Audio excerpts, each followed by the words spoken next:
네, 안녕하십니까. 이호탁입니다.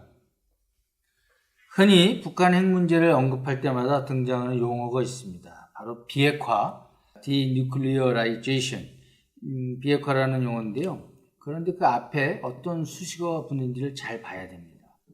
우리가 흔히 북한 비핵화라는 말을 많이 쓰죠.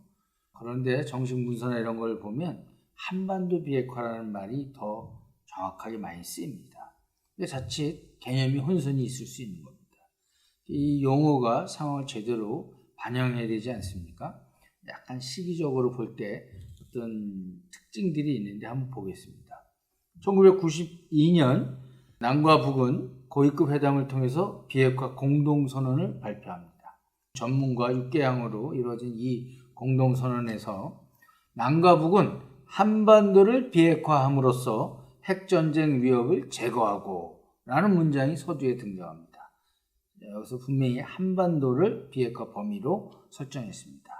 이 공동선언의 핵심 내용을 조금만 더 보면 한반도에서 핵무기 시험 제조, 생산, 접수, 보유, 저장, 배치, 설비, 이 사용 이걸 금지하고요. 핵무기, 핵에너지의 평화적 목적에만 이용하는 것, 그 다음에 우라늄 농축시설 보유 금지, 상호 합의 사찰 이런 내용이 담고 있습니다. 이 1992년인데 벌써 우라늄 농축시설 보유 금지가 들어갑니다. 나중에 북한이 우라늄 농축시설을 공개한 걸 보면 적어도 한반도 남북 비핵화 공동선언은 위배한 게 되는 겁니다. 그건 나중에 보기로 하고요.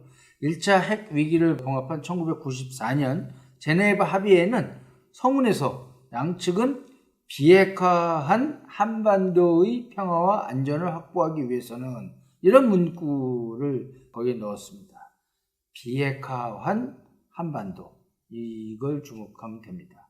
2005년 육자회담 최대 성과물로 평가받는 9.19 공동성명에는 또 이렇게 비핵화가 정리되어 있습니다. 남북한, 미국, 중국, 일본, 러시아까지 합의한 이 문서죠. 첫머리에 육자회담의 목표가 한반도에 검증 가능한 비핵화를 평화적인 방법으로 달성하는 것임을 만장일치로 재확인하였다. 이렇게 보면 비핵화 그러면 한반도 비핵화라고 쓰는 것이 정확한 그 범위를 담고 있는 겁니다. 그럼에도 자꾸 북한 비핵화라는 표현이 등장하는데 이거는 북한을 비핵화하는 그 범위를 한정해서 그렇습니다. 그러면 남한 비핵화도 그 한반도 비핵화 하면은 들어갈까요? 당연히 북한 입장이 들어가겠죠. 대외적으로 지금 한반도 남쪽은 핵무기 청정 지역이라고 우리가 흔히 평가합니다. 미국이 1991년 9월 조지 부시 당시 대통령의 핵무기 감축 선언에 따라서 주한미군에 배치됐던 전술 핵무기를 철수했기 때문에 그렇습니다. 그렇지만 북한은 이런 논리에 동의하지 않습니다. 북한의 논리를 잘 알아야 이 비핵화의 얘기를 알 수 있습니다. 북한은 한반도, 그 북한 입장에서는 조선반도죠. 전체의 비핵화를 강조합니다. 1991년도 조선반도의 비핵 지대화에 관한 선언, 이걸 제안한 적도 있습니다.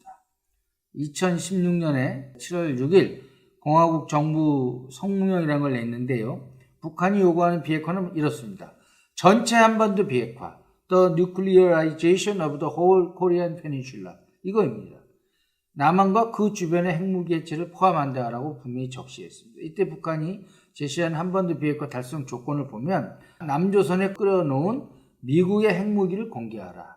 남조선에서 핵무기와 기지를 철폐하고 세계 앞에 검증받으라.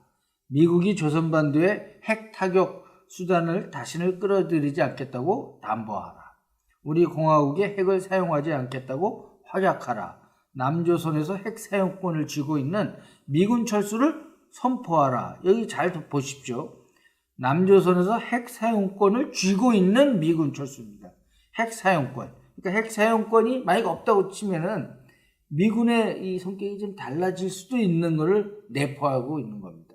그 이전에 나온 거지만 2016년 6월 17일 발표된 북한 국방위 대변인 중대 담화, 여기에 보면 우리의 비핵화는 남조선을 포함한 조선반도 전역의 비핵화이며 우리에 대한 미국의 핵 위협을 완전히 종식시킬 것을 목표로 내세운 가장 철저한 비핵화, 이렇게 주장했습니다. 이미 알다시피 북한은 2006년 10월 9일 1차 핵실험을 한 이래 현재까지 6차례 핵실험을 해서 핵보유국이라고 제가 했습니다. 불편한 진실이지만 북한이 핵보유국이라는 건 더 이상 문제 삼으면 안 됩니다. 간의 수공업 수준이라고 흔히 핵 세계에서는 얘기하는데 플루토늄을 넘어서 이제는 자동화 설비 수준으로 평가되는 고농축 우라늄 방지, 여기에 수소폭탄 제조까지 터득한 북한 아닙니까? 수소폭탄은 중수소, 삼중수소 같은 수소, 동위원소 원자핵이 융합해가지고 헬륨 원자핵이 될 때 발생하는 에너지를 이용한 엄청난 폭탄인데요. 이거는 핵무기랑 비교했을 때 수백 수천 배 이상의 파괴력을 갖는 무기입니다. 이런 걸 완비한 핵 보유국이 북한입니다. 그런 만큼 플루토늄 추출 단계였던 1차 핵 위기, 그리고 고농축 우라늄 문제가 제대로 다뤄지지 않았던 육자회담 때 채택된 9.19 공동성명, 이런 것들을 지금에 비교하는 것은 의미가 없다고 할 수 있습니다. 최근 이제 얘기로 돌아오겠습니다. 북한이 내세우는 비핵화의 개념을 좀 자세히 살펴보려고 하는 건데요. 2018년 12월 20일 조선중앙통신에 낡은 길에서 장벽에 부딪히기보다는 새 길을 찾는 것이 나을 것이다 라는 제목의 논평 기사가 실렸습니다. 북한이 생각하는 비핵화의 의미를 이처럼 명쾌하게 정리한 것도 전 드물다고 봅니다. 내용을 보면 미국은 이제라도 조선반도 비핵화라는 용어의 뜻을 명확히 인식해야 하며 특히 지리 공부부터 해야 한다. 조선반도라고 할 때 우리 공화국의 영역과 함께 미국의 핵무기를 비롯한 침략 무력이 전개되어 있는 남조선 지역을 포괄하고 있으며, 조선반도 비핵화라고 할 때 북과 남의 영역 안에서뿐만 아니라 조선반도를 겨냥하고 있는 주변으로부터의 모든 핵위협 요인을 제거한다는 것을 의미하는 걸 똑바로 알아야 한다, 이렇게 얘기한 겁니다. 그러니까 이 내용을 제가 얼마 전에 읽은 어떤 기사를 봤는데, 수령국가라는 책의 저자이고 평화통일센터 하나 이사장인 김광수 박사가 통일뉴스에 얼마 전에 기고한 글이 있는데요. 여기를 보니까 한반도에서의 완전한 비핵화라는 의미가 미국의 핵 전략 자산들이 배치된 주1 미국 군기지들, 그리고 괌의 미 공군기지, 미국의 전략 잠수함 등이 완전히 제거되는 걸 의미한다, 이런 해석을 했습니다. 그리고 2019년 김정은 위원장의 신년사 내용을 자세히 살펴본 바 있는데 그 내용 중에 이런 내용이 있습니다. 우리는 더 이상 핵무기를 만들지도 시험하지도 않으며 사용하지도 전파하지도 않을 것이다, 이런 내용을 했는데, 여기에 김광수 박사는 이걸 2018년 4월 20일 당 중앙위원회 전원회의에서 새로운 핵 정책을 결정하면서 발표한 내용 있지 않습니까? 더 이상 핵무기를 시험하지도 않고 사용하지도 않고 전파하지도 않는다, 이 3개 원칙. 그러니까 2019년 신년사에는 여기에 더 이상 생산하지 않는다는 걸 추가해서 이제 핵무기 4불 원칙이라고 하는데, 생산하지도 않는다는 게 무슨 뜻이냐? 이게 바로 핵 동결이라는 뜻이다. 그래서 북한이 비핵화를 상정하는 논리, 공정의 절차는 핵 보유국이 됐기 때문에 다른 비보유국하고 달리 논리를 전개하는 겁니다. 그러니까 핵 동결, 그 다음에 핵 보유국끼리 미국하고 북한이 핵 군축, 그리고 나서 비핵화 완전 조치, 핵 폐기, 이런 논리를 전개한다고 얘기했다는 겁니다. 그러니까 우리가 신고 검증 폐기라는 일반적인 비핵화 절차하고는 다른 거죠. 그러니까 북한이 앞으로 미국하고 이제 비핵화 협상을 하는데 북한의 논리가 얼마나 반영될지 그건 뭐 다른 문제입니다. 그러나 북한은 이런 생각을 하고 있는 겁니다. 조선반도 비핵화라는 게. 그러니까 여러분들, 북한이 왜 작년 2018년 봄에 세계 언론사 기자들을 초청해가지고 풍계리 소재 핵실험장을 일방적으로 파기하지 않았습니까? 그리고는 그거를 자기네들 선의의 조치라고 그렇게 발표를 했습니다. 그러니까 거기에는 IAEA 전문가들이나 미국 전문가들은 참여하지 않았던 겁니다. 그럼에도 불구하고 북한은 선의로 자기네 비핵화 조치를 했다고 주장합니다. 그런 행동을 이해하려면 북한의 논리를 알아야 됩니다. 그러니까 핵 동결에 앞서서 본격적인 초기 조치인 핵 동결에 앞서서 자기네들이 선의로 이런 걸 했으니까 이제 너희들이 여기에 상응하는 조치를 해라. 이런 게 북한의 논리입니다. 그러니까 이제 앞으로 핵 동결에 들어가면 이제 첫 번째 조치들이 나오겠죠.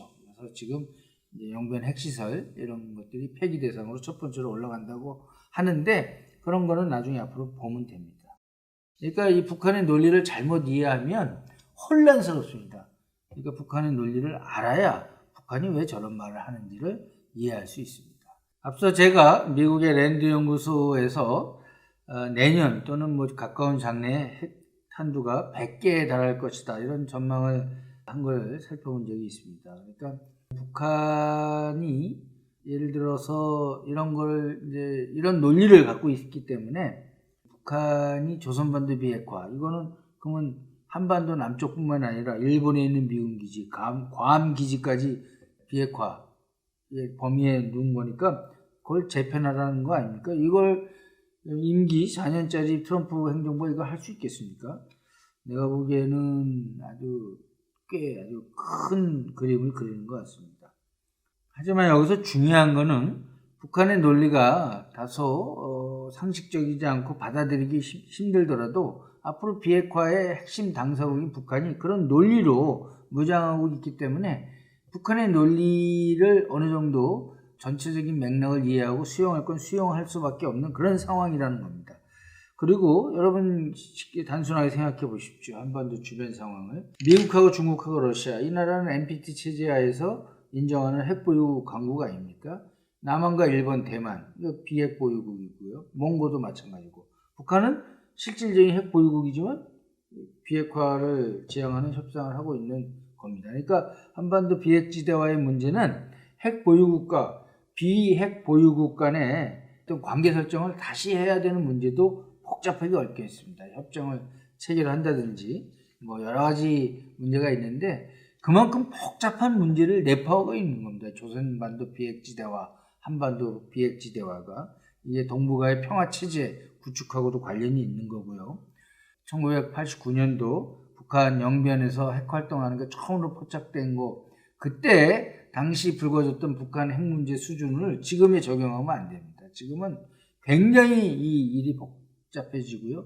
북한이 이미 핵 보유국이 된 그런 상황입니다.